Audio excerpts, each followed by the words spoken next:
He was told to hang up his helmet after 25 years of Westpac rescue helicopter crewman, but Dave Greenberg wasn't ready to stop saving lives, turning his experiences into a book. So how does he plan on making us safe in New Zealand? Dave is with us this morning. Tēnā koe, Dave. Good morning. Good morning. You had spent 25 years as a crewman on rescue helicopters. I wondered this morning if you could start by taking us back to the early 90s, because we all have kind of a glamorous impression of what life on the Westpac must be like for the pilots and crewmen these days, but I imagine the early 90s was rather different.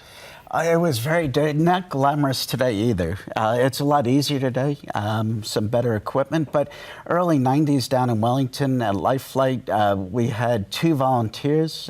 There were three volunteers at the time on the crew, paid pilots. We were in a Squirrel, quite a small helicopter. And it was a lot of smell of the oily rag stuff. Yeah. And but it was great days, like less regulations, more fill your boots, go out and try everything. You didn't have to fill in so many forms or anything. Yeah, exactly. Where so like everything back then, it was here. Today, it's there, and the truth probably in the middle. Yeah. What was it that attracted you to working on helicopters?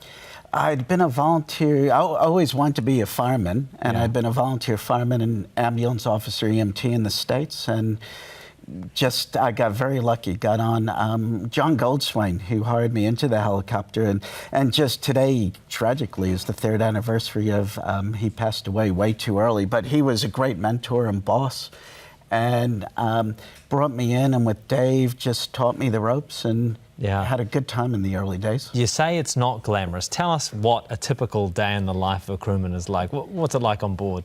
Well, you might fly, you might not. One of the things I loved, you'd come to work, you never knew, would you sit around and do paperwork and clean all day, or as I did, I went out to the Chatham Islands twice on the heli and then did rescues beyond.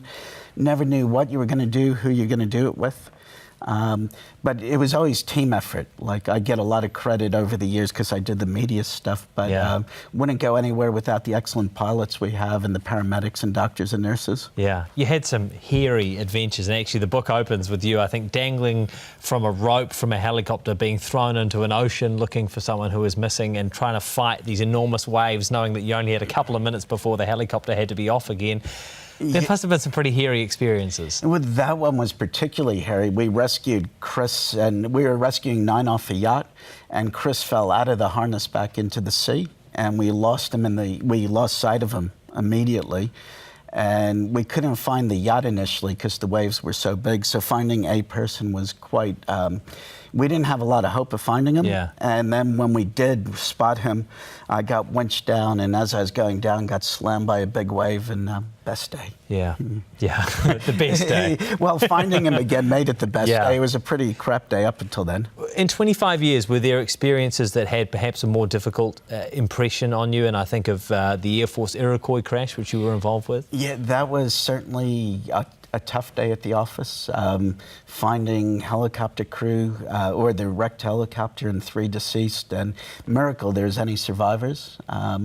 But one of the tough things about the job was remembering it might be a routine job for us, a car accident or a hospital transfer, but normally it was the worst day of the life for those people. And so keeping it in balance, that routine for us is not routine for the people we were helping. Yeah. But yeah, so a lot of good things, more good things than bad. Yeah. What do you hope people take out of your book? Life behind the scenes.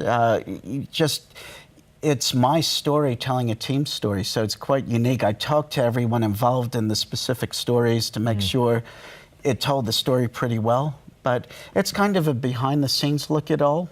And just a bit more, everyone respects what we do, but a bit more understanding of what it's actually like. Yeah.